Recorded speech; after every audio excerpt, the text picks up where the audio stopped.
Hi everyone, welcome back to Sera Says. I am your host Sarah Gillen, and I'm thrilled to be your companion through this journey. On today's episodes of Sera Says, we are going to be doing the part two of navigating college life.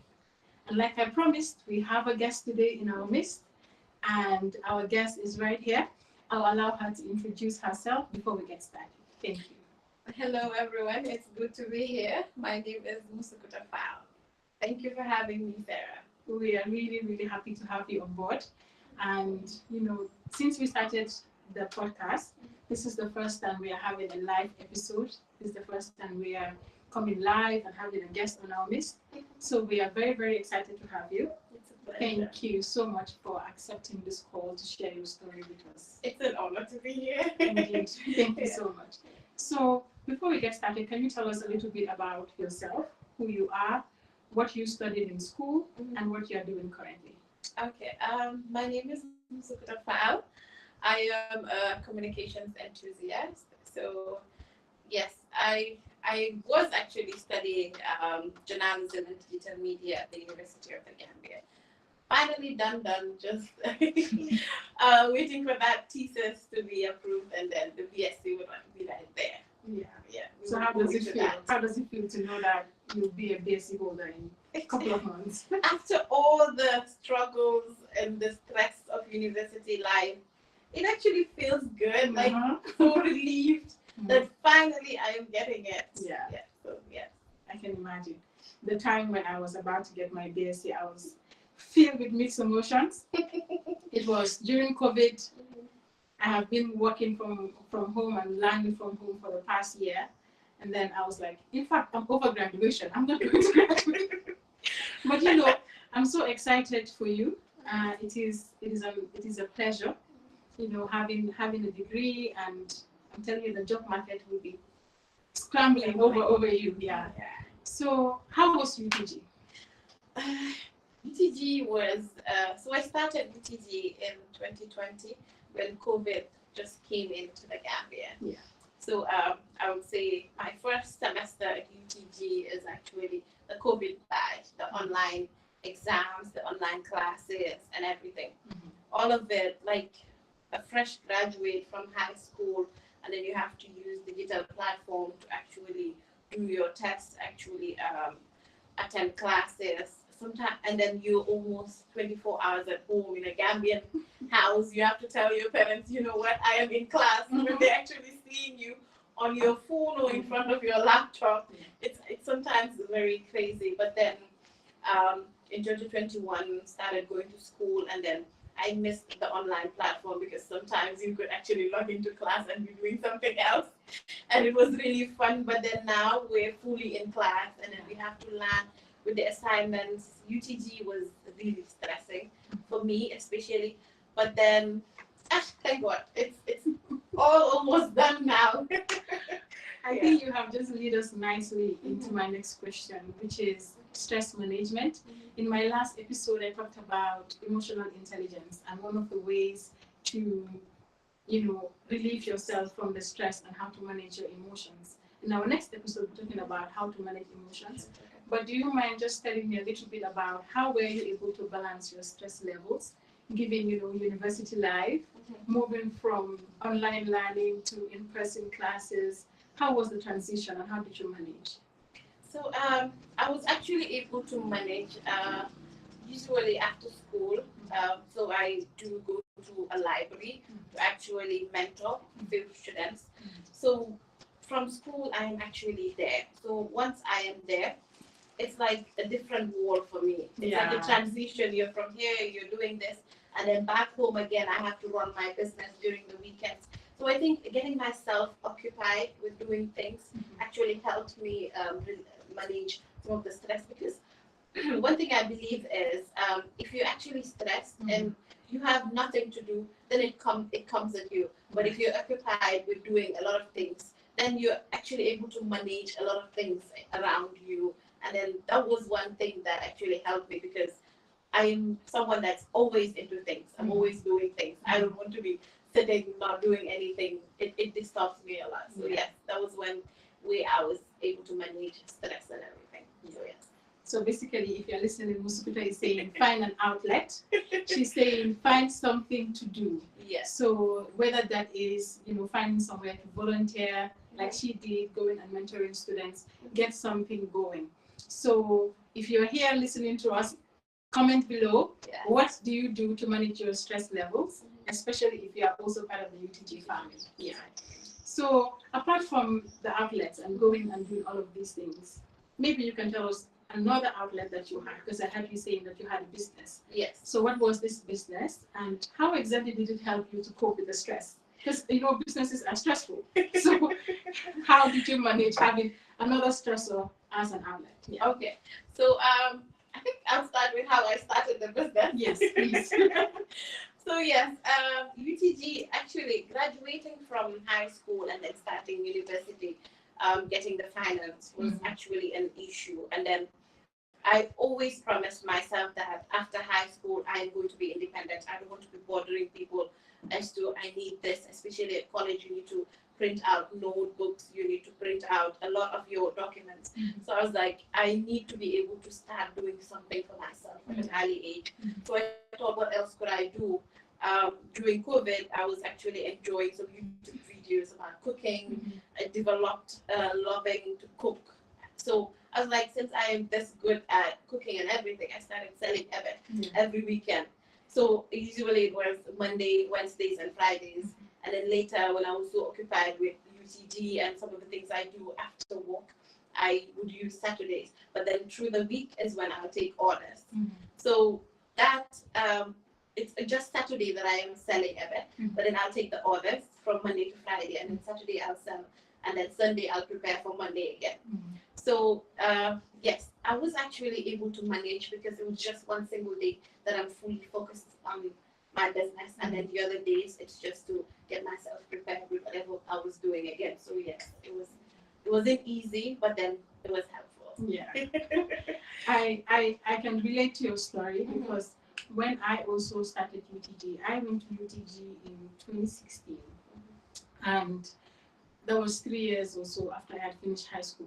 And I also had the same mentality. I was like, I want to be independent. I was already independent because I had been working for 3 years. So then transitioning from someone who has been working to someone who's going back to school, I was like, nah, I cannot allow this kind of financial independence that I have developed to go back down the drain. So I started selling chakri. And I did the same thing you did. But in the starting, I was selling on Wednesdays and Fridays. So those were the 2 days I didn't go for classes. So what I did was I went to the banks on Carib Avenue. I would start with Visions. It was not a bank. A lot of my friends watching now were working there. From Visions, then I'll go to Skybank. From Skybank, I cross over, go to Access. From Access, Zenith. From Zenith, I kept going like that until I got to traffic lights, and then I went back home because I was in Bakau. But this is something we're seeing dying in the Gambia. A lot of students are no longer interested in entrepreneurial skills and starting businesses. And I think we want to bring that back. Yes, exactly. We want to allow students to explore this idea of making money while still in school, and allowing themselves to explore new skills. Because having a business is a lot of skill, right? Yeah. You have to learn how to cook, how to sell, how to manage the customers. Exactly. How to manage your own sales. Yeah, all of those skills. So if you are here and you're thinking about starting, a butterscotch business or making cakes or chakri or ebe like her, we're encouraging you to do so. It will allow you to blossom into an independent student, but also allow you to explore other options alongside your career. Well, business is actually, I'd say, entrepreneurship is the future for everyone, because you should be able to buy and sell, even if you're receiving a salary every month. But how do you sustain yourself with some of the things you need? Because with that salary, you already have a planned agenda of where to put it. So how are you able to sustain yourself? How are you able to save every month? I want to save this amount. Then what takes care of you and some of the things that might come up? So then these businesses you do would be able to help.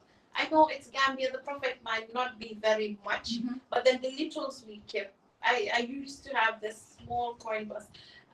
You see this omela pots, like when you just open it and then leave it there, and then every month I'll just open it, and then whatever I have, I'll use it, save it for the branding next time. So yes, it's the little things we have. When we keep it, the longer it stays there, the more we know the value of what we actually have. Yes. And I think this will lead us nicely into financial management. Yeah.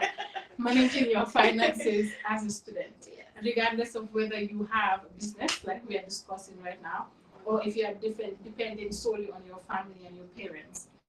How do you balance the finances that you are allocated as a student? You know, you mentioned you have to print, you have to buy this, you have to pay transport, or if you're a woman, you need self-care. Even if you're a man, you need self-care.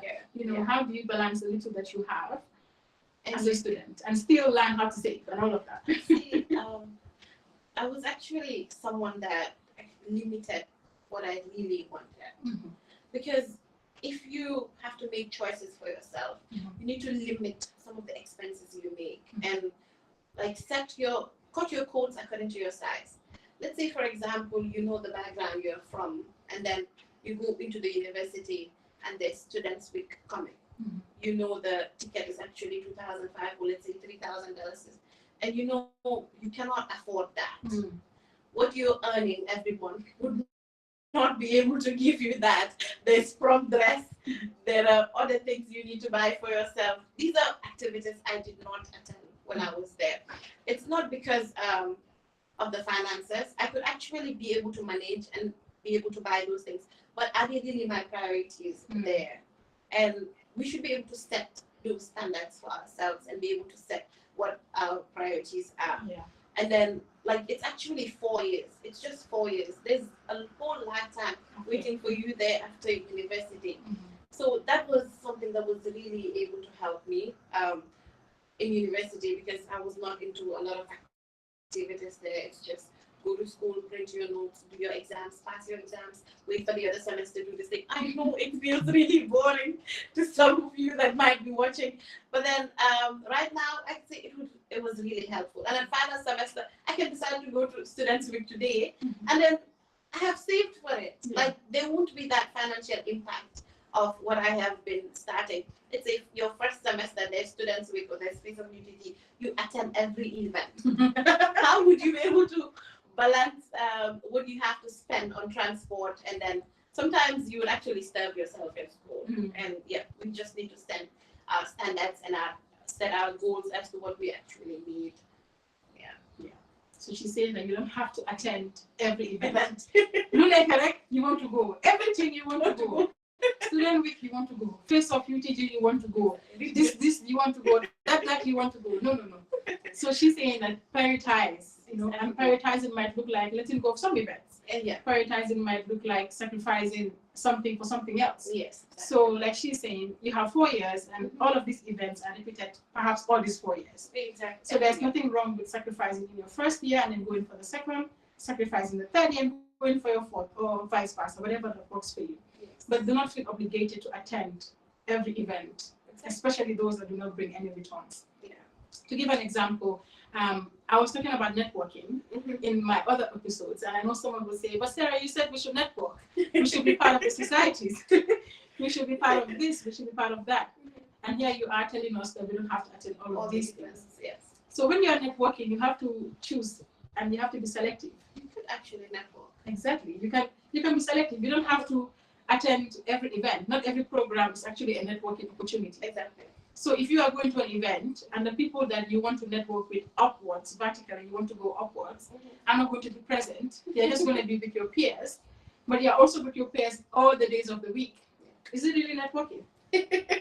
Like, are you getting any value for that money? Perhaps not. However, if you're going to meet, some directors, some company managers, etc., people that have the ability to bring opportunities to you and have an impact in your life, then you can perhaps sacrifice and say, this is important to me. I want to be in this crowd. I want to meet with this person.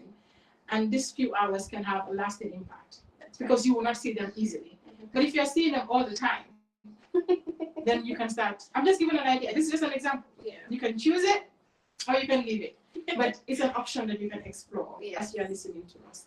But you were saying something. Especially we're not actually saying don't attend all UTG events to all the people that actually love partying when events come, but then you just have to prioritize what you actually want and set the standards. Yeah. So about networking, I think my second semester, first year, second semester, that was immediately after COVID, was when I first tried. I was like, I've been to UTG for a whole year, not attended any event.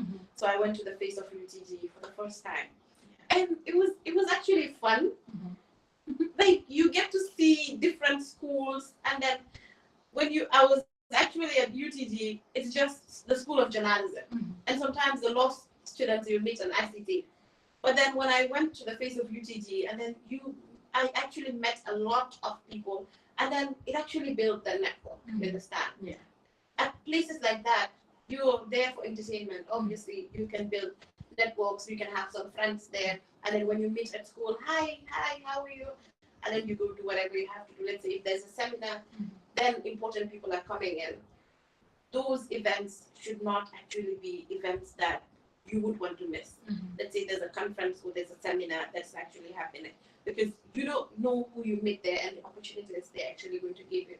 Because I can remember the second internship I had, the person that I was interning for, I actually met him at a conference, not even at UTG, outside of UTG. So when I went to actually look for that internship, it was like, oh, I recognized you from this place. So these are opportunities that you can have at some of the places you visit. So yeah, you can also always network at school, always network, because you need those networks outside of UTG as well. Yeah.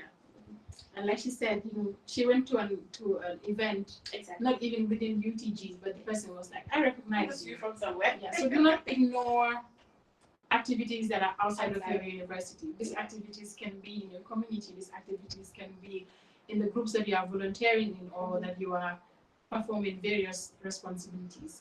Take on all these opportunities. That's basically what we are trying to say. Especially ones that have an impact. Entertainment is fine. Like I said, you meet all these people from different schools and different people through entertainment events, but also make it a point of interest to go to the ones that are not so entertaining. I'm saying that because I know seminars, conferences can sometimes be tagged as boring. Yeah. But those boring events have powerful people attending, even if it's just for 5 minutes, and they can see your face, recognize you, and when you now go for that internship, or when you now go for that job interview, they're like, oh, I've seen you before. You seem keen and interested in this and that and that. And then that'll be your chance and your entry to that job. Exactly. Yeah. So that's quite interesting. So now going to those internships. Okay. How internships are a lot. Like personally, I've never had an internship. Oh, I literally went straight to the job. I'm like, no. And in as much as I've never had an internship, I know it's very similar to an entry-level job. Yeah. My first job was a teacher in St. Teresa's, unqualified teacher, UQ. We are the ones that were not very respected. We were seen as we didn't know nothing, and all of that. But at the end of the day, I have learned so much from that experience. So what was your experience like interning, and how has it allowed you to bloom in your role as a student and in your job role now? Yeah, I'd say my internships actually helped me a lot, because when I was first starting, the first internship I had was at an IT institution. So immediately after my WAS exams, before the certificates were actually out, I didn't want to stay at home. So I decided to apply for to do a computer classes, a 6-month summer computer class. So while I was doing that, the head of the institution, I did my certificate, diploma, and I was doing my advanced diploma. And then the administrative secretary that was there actually left the job. So I was there, like I didn't start UTG at that time, and he was like, you know what, how about, since you're active and then you can actually do this and that, how about come in as an intern and take this role? So I decided to try it. So a fresh graduate is now an intern. Yeah. That is how I started my first internship, and then I've learned a lot, like from that first internship, because it's supposed to help you. And then from an administrative secretary, I was actually taking care of the schools, like a whole school's finance. I was also doing marketing to bring in students, and then I was also doing the mentorship program at that ICT institutions for like students that would come do their IT classes, and then after the IT class, we have a mentorship as to what do you want to do after that. What are some careers you can pick? So that mentorship program, that internship actually helped me a lot. Mhm. And then from there, started UTG, and then the pressure was getting really high. UTG students would say the pressure was getting worse. Exams came, I needed to really focus on UTG, and then there was that. Like I had to intern at that place for like 1 year, 6 months, and like I was not seeing myself grow. It's just the normal routine of doing things. So I was like, why not try another place? So it's good to actually try different places. I was an administrative secretary, a finance officer, and also a marketing officer.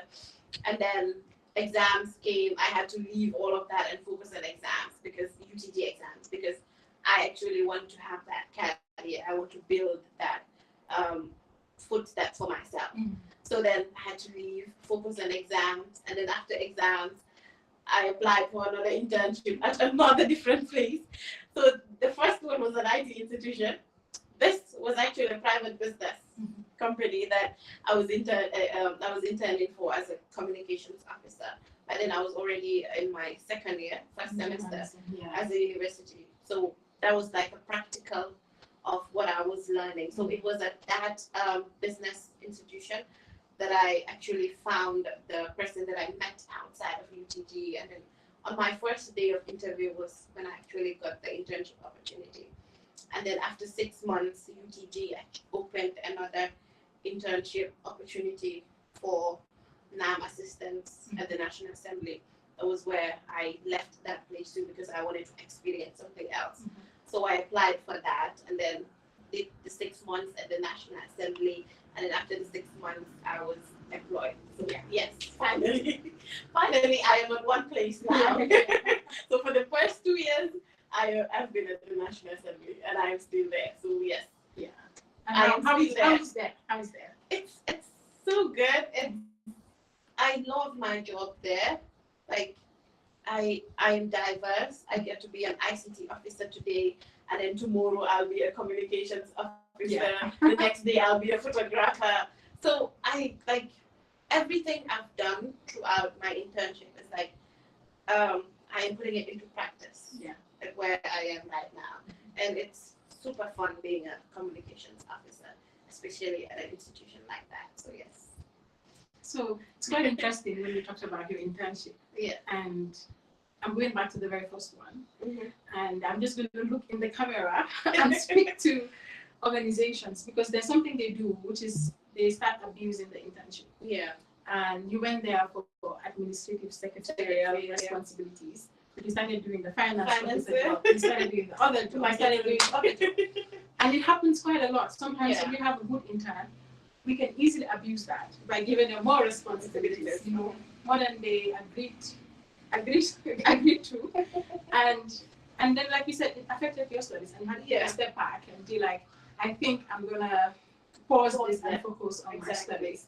So if you are listening to us and you are interested in having interns that are actively university students, I think it's very important as organizations that we find a good balance where we allow the students to learn the key parts of the roles that we have given them as interns, but also allow them to continue doing their education very well. So that is something that I'm pleading with all organizations that are listening to have in mind. But it's also interesting because the flip side of that is that it allows you to experience different things at the same time. And you now have all of those things under your belt. At the barest minimum, you have some experience in finance. At the barest minimum, you have some experience in marketing.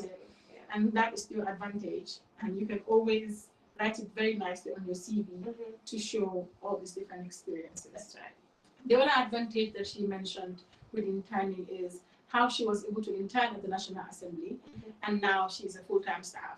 So internships can easily lead you to becoming a staff. Exactly. So long as you are able to prove that you are suitable for the role, you don't take your internship as a joke. You are able to commit. You are able to be adaptable, you're able to be timely, you have good time management skills, etc., etc., it's easier for them to look at all these skills and have you on board. But if you are interning and every day you have a program, every day somebody has meeting, every day somebody has taka, and now Mika as they call it. So every day something is happening. Do you think they'll keep you on board? I personally will not keep you on board. And I am sure Musukuta will not. So take your internship seriously. Yeah. Do not take them as money-making avenue and then just relax.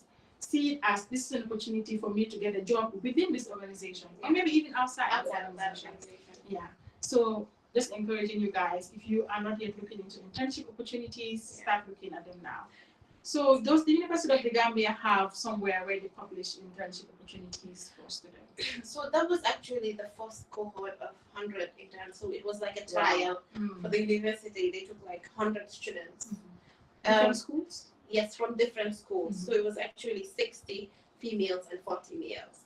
So it was their first time with partnership from UNFPA. It was actually the first cohort. And then 100 interns were taking, and then we took turns as to which days you should be there because 100 people at the National Assembly. So, so all the 100 were at the same institution? Yes, but then divided. Some of them were national now assistants, and then some of them were actually, some of us were actually in the different departments. So we're expected to be there, I think, twice a week, and then 2 hours per day.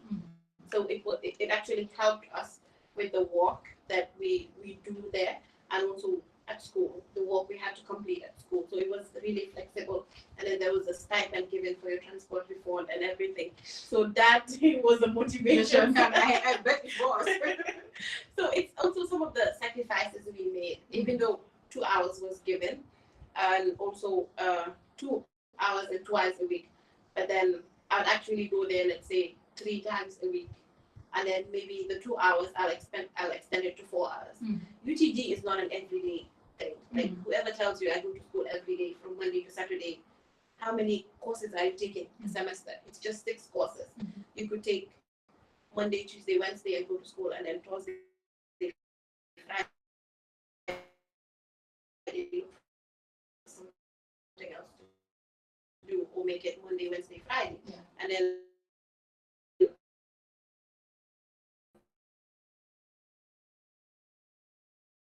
So I can have 2 days, a whole day at the National Assembly, from 8 to 4. So there was that commitment that was already there, that she's actually ready. She's interested. She wanted to do it.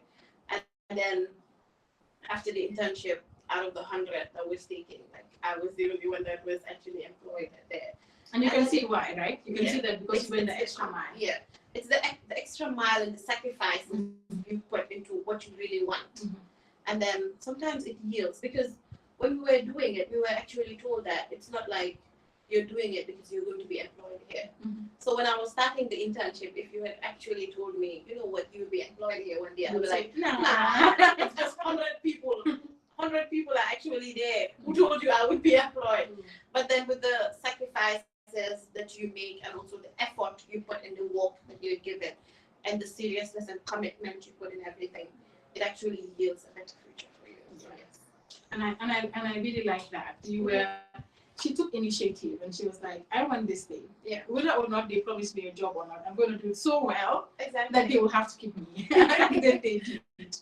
So another thing that's very important from what she said is prioritizing your day and planning your timetable. The same thing applies to me when I was in UTG. I had the option to feel a particular day so packed that I know that I will have an extra day free. You have the option to choose your own timetable. Most of the courses you will do have options. They don't just have one day a week. Yeah, they have multiple days and they have multiple times. You can have it in the morning or in the evening, whatever. But just try to give yourself time to do something else, whether it is your business, whether it is an internship, or whether it is activism or volunteering. Do any of these things, and I think they go a long way. As you can see, her testimony goes a long way in securing either a job for you, or securing a business, or many things. I think the options are limitless. Exactly. In rounding up, what is one thing, because we're talking about balancing finances, balancing emotions, planning your life, and setting yourself in order. if you look back in your high school life, Yeah. what is one thing that you think you could have done differently for a better result? Or you feel like you did everything right? Actually, getting to senior school was one of my tests in life. I would say one of my greatest tests in life. So yes, this girl right here actually escaped marriage.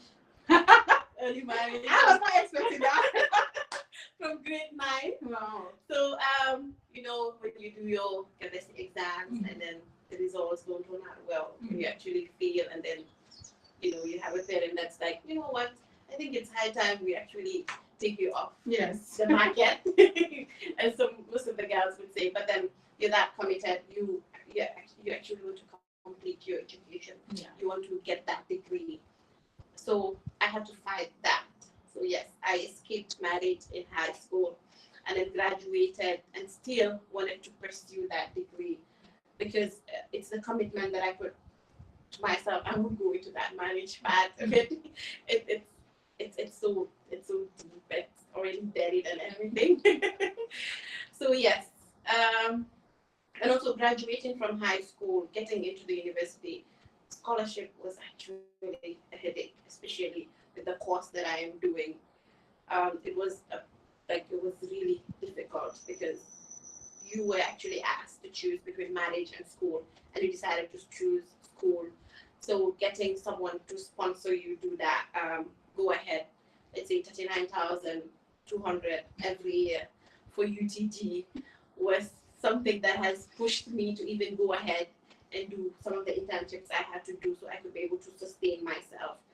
And then also, luckily, I had someone in my family that was really supportive, even though he was the head of everything. He had to take care of everyone back home. And then he even took it upon himself to sponsor my education because he has seen that I was actually committed to what I wanted to do. And I am working hard every day so he could continue being proud that I didn't actually waste money. Yeah. So after second year, I had to see when I spoke about networking. When Sera actually said networking is really important. The Minister of Higher Education was actually living in my neighborhood, and this person was struggling to pay for my university fees every semester, every year. That's like 39,000 every year when you have a whole family to feed. So there was this lucky day that I just met the minister outside. I'm always smiling. Yeah. And then I greeted him, I smiled, I was like, and I'm actually at the university. What are you studying? I said, I'm studying journalism. Are you in the scholarship? I said, no, I am not. My brother is paying for me. And then I was like, and I applied most of the time, but I didn't get it because 60% is given, 80% of 60 is actually given to the School of Technical Sciences and all of that. And he was like, okay, come to my office. And then when I went the next day, I went earlier than him. So he actually met me there. Like at that instant was when I got my scholarship. Networking. Networking actually got me scholarship, a full-time scholarship from the ministry to actually continue my degree. So yes, having back, if I was actually supposed to look back at high school all the way, I would repeat what I did. Yes, there's no regret. So yes, the girl that escaped marriage actually got a degree. So if you're here and you're advocating for child marriage, shame on you.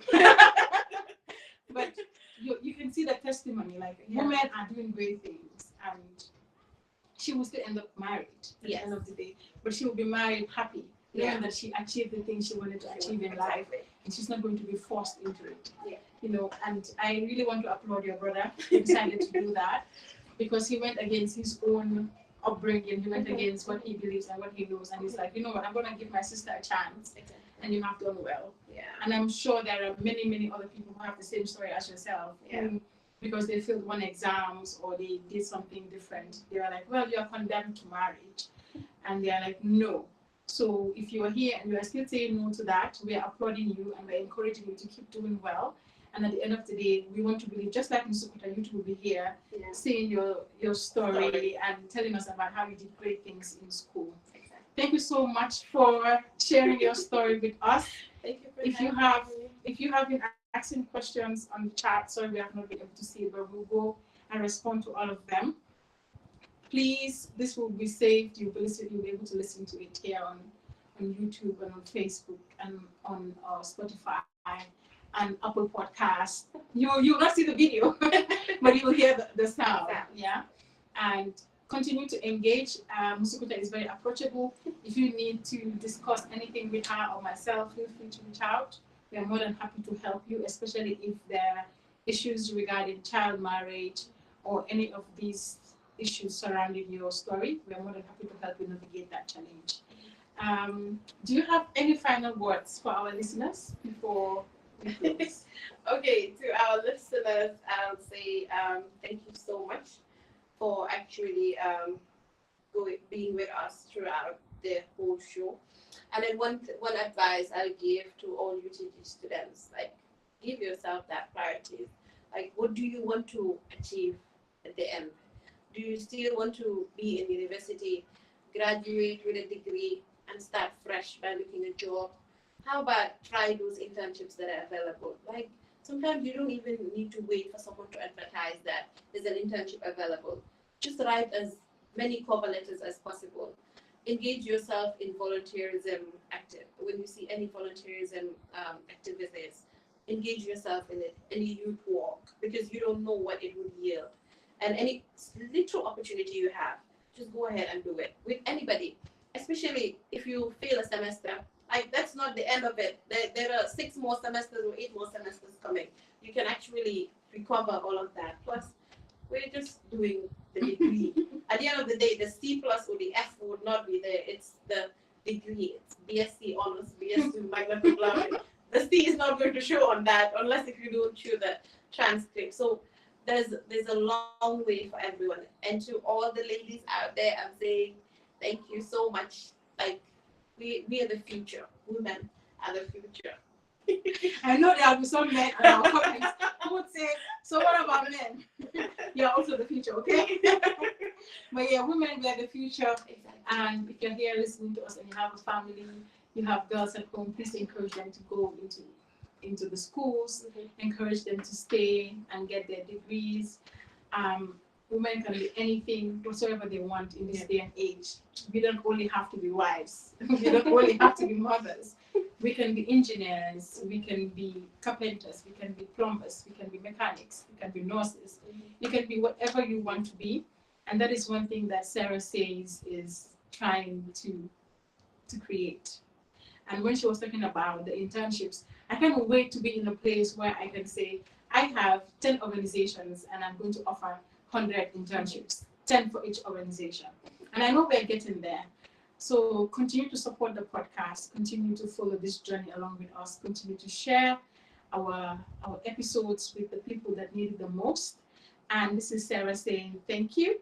Sera is saying thank you for listening to me, and hopefully you'll join me again next week.